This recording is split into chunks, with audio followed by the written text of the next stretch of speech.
આપણા અહીં મધ્ય ગુજરાતમાં અનેક જગ્યાએ પ્રશ્નો છે કે મોંઘું શિક્ષણ લીધા પછી આપણા દીકરા દીકરીઓને નોકરીઓ નથી મળતી.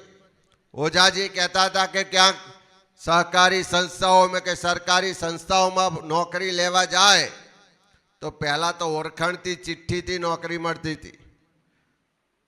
મેં ફાગવેલ પૂછ્યું કે અમૂલમાં બીજે બધે નોકરીઓનો ભાવ 15-20 લાખ ચાલે છે. તો હા, મેં ઓડિયન્સમાંથી કોકે કીધું કે સાહેબ 15-20 લાખ નહીં, હવે તો 35 લાખ થઈ ગયા છે. એટલે પૈસા આપ્યા વગર નોકરીઓ નથી મળતી. સરકારમાં પરીક્ષા આપવા જાય તો પેપર ફૂટી જાય છે.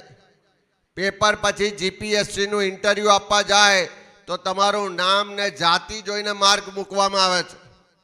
નોકરી મળે તો ફિક્સ પગાર, કોન્ટ્રાક્ટ ને આઉટસોર્સિંગના નામે એનું શોષણ થાય છે.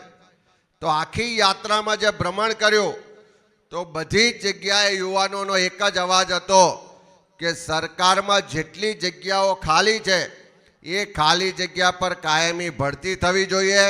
ફિક્સ પગાર, કોન્ટ્રાક્ટ ને આઉટસોર્સિંગની પ્રથા નાબૂદ થવી જોઈએ. અને એ ગુજરાતના યુવાનોના અવાજને બુલંદ કરવા માટે આ જન આક્રોશ યાત્રા લઈને આવ્યા છે. ભ્રષ્ટાચાર થાય છે કે બધું મફત થાય છે? એક પણ કચેરીમાં પૈસા આપ્યા વગર કામ થાય છે ખરું? ગામનો તલાટીથી લઈને રાજ્યના મુખ્યમંત્રીની કોઈની પણ ઓફિસમાં જાઓ, જ્યાં સુધી વ્યવહાર ના કરો ત્યાં સુધી કોઈ કામ થતું નથી. ભ્રષ્ટાચાર ચારે તરફ છે. મેં હમણાં પૂછ્યું કે ભાજપના કેટલાય નેતાઓ આજે જે ફરે છે એની પાસે 5-10 વર્ષ પહેલા જાઓ તો સાયકલ કે સ્કૂટરના ઠેકાણા નહોતા. આજે એ જ ભાજપના નેતાઓ, એમના મળતિયાઓ મોટી મોટી મોંઘી ગાડીઓ લઈને ફરે છે કે નહીં? તો કઈ મજૂરી કરવા ગયા? કયા ખેતરમાં મજૂરી કરી? કયો ધંધો એવો કર્યો કે રાત દિવસમાં આટલા કમાયા? પણ ચારે બાજુથી જે ભ્રષ્ટાચાર થાય છે, ચારે બાજુથી જે કમિશન લેવાય છે, એ બધો જ ભ્રષ્ટાચાર ને કમિશન આ ભાજપના મળતિયાઓ ને એમના માણસો કરીને લૂંટ ચલાવે છે. એ મનરેગાનો ભ્રષ્ટાચાર હોય, નલ સે જલનો ભ્રષ્ટાચાર હોય, રોડમાં ખાડા પડતા હોય કે ચારે બાજુ જુઓ તો ઉઘાડી લૂંટ ચાલે છે. તો આવા ભ્રષ્ટાચારીઓને ખુલ્લા પાડવા માટે, આવા ભ્રષ્ટાચારીઓને ભવિષ્યમાં જેલમાં મોકલીશું એ સંકલ્પ લઈને આ જન આક્રોશ યાત્રા લઈને નીકળ્યા છે.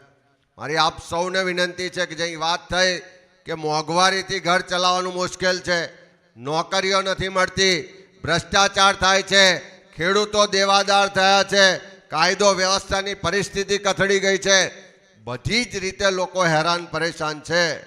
પણ તુષારભાઈ કીધું એમ લોકોના મનમાં ડર છે કે હું કંઈક બોલવા જઈશ, હું કંઈક વિરોધ કરીશ તો પોલીસ કેસ થશે, જેલમાં પૂરશે, મારો ધંધો બગાડશે, મને હેરાન પરેશાન કરશે, એવો એક ડર ઊભો થયો છે. પણ આ યાત્રા જેમ જેમ આગળ વધી રહી છે, હું વિશ્વાસ સાથે કહું છું કે લોકો ધીમે ધીમે બહાર આવી રહ્યા છે. લોકો બોલતા થયા છે. પોલીસની હાજરીમાં એમ કહે છે કે પોલીસ આ હપ્તા લે છે. બુટલેગરોની હાજરીમાં એમ કહે છે કે આ બુટલેગરો દારૂ ને ડ્રગ્સ વેચે છે. ભ્રષ્ટાચાર કોણ કરે છે એવું પણ ખુલીને બોલે છે. ત્યારે આ યાત્રાના માધ્યમથી લોકોને બોલતા કરીશું, લોકોમાં જે ડર અને ભય છે એને દૂર કરીશું, લોકોને સંગઠિત કરીશું અને લોકોના મનમાં જે એક પરિવર્તન કરવું છે.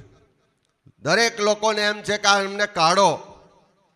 દરેક લોકો એમ કહે છે કે આ સરકાર બરોબર નથી ચાલતી.